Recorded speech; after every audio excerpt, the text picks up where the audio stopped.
तो उस वक्त उन्होंने कहा कि हमें ये बताया गया फ़ॉरेन ऑफिस में कि हिंदुस्तान जंग नहीं करेगा। तो अब इन्होंने क्या किया कि फ़ॉरेन ऑफिस ने कहा इनको कि आप उनको उकसाएं ना, हिंदुस्तानी को उकसाएं ना, उनको गुस्सा ना दिलाएं। इन इंग्लिश वो हर सिग्नल जो है वो GHQ के रिकॉर्ड पे है, मेरी किताब में वो सिग्नल, एग्जैक्ट सिग्नल मैंने प्रोड्यूस किया है कि हर जो ऑपरेशनल इंस्ट्रक्शन जाती थी आपकी जो है डिवीज़न को, सियालकोट, लाहौर, कसूर, डाउन साउथ, उनके आखिर लफ्ज़ ये होता था, do not provoke, do not escalate. इधर से आपने कुछ नहीं करना।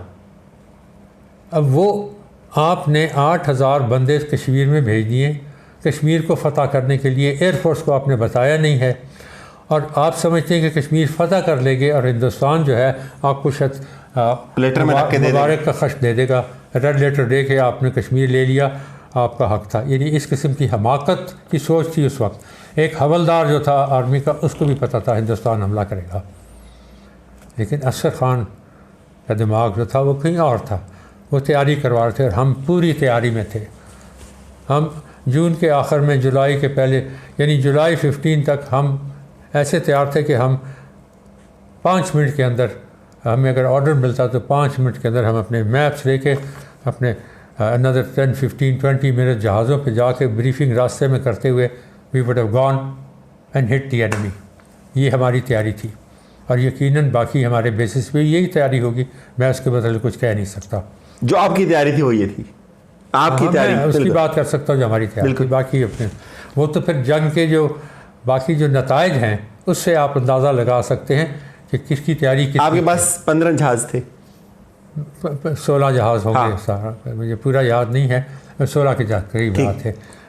12-14 होते हैं, 2, 3, 4 शायद हमारे पास और आ गए थे, लेकिन इतना था। मारीपुर के पास 20 थे, तकरीबन 20 थे, हमसे 1-2 ज़्यादा थे। कौन कौन से जहाज़ थे, कुछ उनकी तफसील? F-86 थे हमारे पास सिर्फ।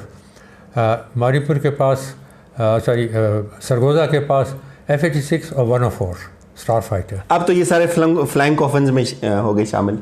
कौन से? ये पुराने जो जहाज़ थे। अब नहीं, पुराने जहाज़ नहीं थे, ये कोरियन वॉर उस वक्त के लेटेस्ट थे। हाँ, 56 मतलब कोरियन वॉर जो थी 50s की थी। हमारे पास 10 साल जहाज़ था, लेकिन हमारे लिए it was a pretty good airplane. Okay.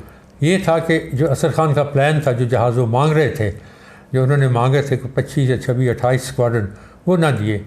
तो वो मैंने पहले बताया आपको कि 500 जहाज़ लेके आ गए। जो कम से कम जो मिला उन्होंने रिजेक्ट कर दिया। उन्होंने कहा ये लेना तो लो।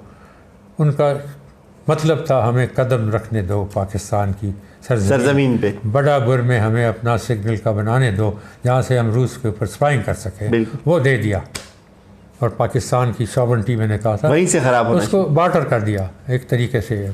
अच्छा, अब क्या होता है, जुलाई के आखिर में ये कमांडोज़ को भेज देते।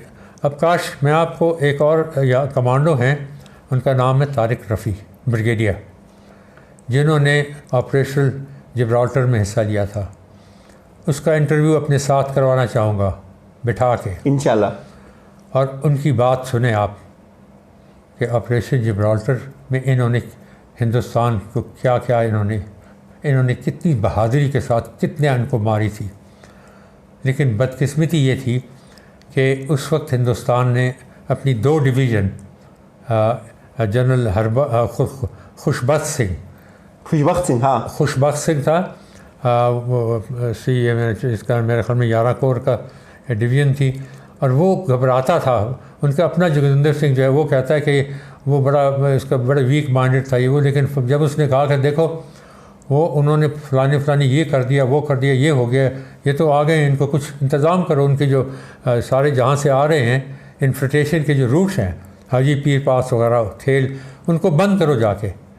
तो वहाँ से इनके लिए मुश्किल होगा। फिर 2 कश्मीरी मुसलमानों ने जाके शिकायत कर दी, तो उनको अलर्ट हो गया, तो ये इनके लिए मुश्किल बन गई। लेकिन इनको तैयारी क्या थी, इनको इतने से एक साइड से चने दिए थे और 2 पॉट दिए थे और इतना अम्यूनिशन था, वो क्या करते, कुछ वो तबाह कर। लेकिन उनके साथ जो उन्होंने किया वो मैं आपको ब्रिगेडियर तारिक के साथ मिलवाना चाहूँगा, ताकि कौम को पता लगे इस हीरो का कि ये एक हीरो है जिसकी बात आप कौम को पहुँचाना चाहती है।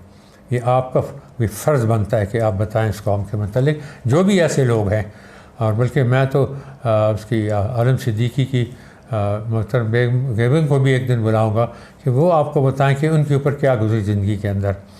तो ये ऑपरेशन जिब्राल्टर जब हो रहा था तो उस वक्त असर ख़ान को पता नहीं था। 23 जुलाई को जब उनके 8 साल पूरे हो गए टू दी आवर, लेकिन गौहर अयूब जो है अयूब का बेटा, वो लिखता है कि मेरे बाप ने इनको असर ख़ान को हटा दिया था क्योंकि उन्होंने टेलीफोन कर दिया था। उन्होंने तो ऑफ़र की थी, झूठ लिखता है, सरासर झूठ, गलीज़ झूठ है, क्योंकि असर ख़ान ने अयूब ख़ान से बात की थी। ये हिस्ट्री में लिखा हुआ है, सामने है हिस्ट्री, मैं बता देता हूँ। उन्होंने उनसे कहा था कि हमारे पास इस वक्त एक मुश्किल है, हमारी एयरफोर्स का काम होता है, जो हमारा जो मिशन है एयरफोर्स का vis-a-vis the army, to make sure that we prevent the Indian air force from interfering with the land operation.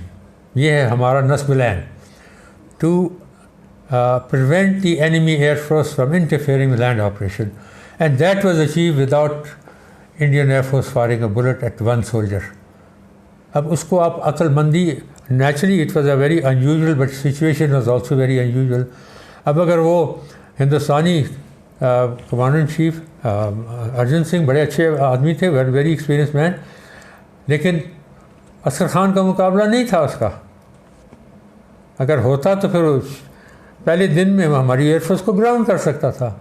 अगर मैं वहाँ का कमांडर चीफ होता तो पाकिस्तान एयरफोर्स को पहले दिन में 24 घंटे में ग्राउंड कर देते, कोई सवाल ही नहीं था। ज़ाहिर है उनकी तादाद ज़्यादा थी, सब 360 जहाज़ हैं और हंटर जहाज़ हैं, ज़्यादा हंटर जहाज़ हैं, तो there was nothing to stop them. उनके 360 और हमारे टोटल, हाँ जी, हमारे को 120 थे, 120। देयर वर 3 टाइम आसाई। एनीवे, तो ये एक बहुत बड़ा सानिया था कि उसको बनाया। तो उसने अल्ताफ़ गौहर ने लिखा कि एक वजह तो ये थी हमाकत के, ये समझा कि हिंदुस्तान हमला नहीं करेगा। तो ये बड़ी बेवकूफ़ी की बात थी ना। उस बिना पे अगर असर ख़ान को नहीं बताया तो ये एक बड़ा जुल्म था, कौमी जुल्म था। और दूसरा वो कहता है कि इसलिए, और कहता है ये वजह जो थी, असली वजह ये थी कि अयूब ख़ान चूँकि जानता था असर ख़ान को, और ये गरीब जो था अपना जनरल मूसा भी जानता था, जनरल मूसा ख़ान भी जानते थे। तो वो कहता है कि उनको मालूम था कि अगर असर ख़ान को इस प्लानिंग के अंदर शामिल कर लिया तो दो चीज़ें हो सकती हैं। एक तो वो हमें मना कर देगा, वो कहेगा कि आपकी तैयारी नहीं है, ना करो, कश्मीर में जाने के लिए आपको ये करना चाहिए। उसके अंदर जो है एक आग भड़कानी चाहिए, अपने बंदों को पूरी ट्रेनिंग देनी चाहिए,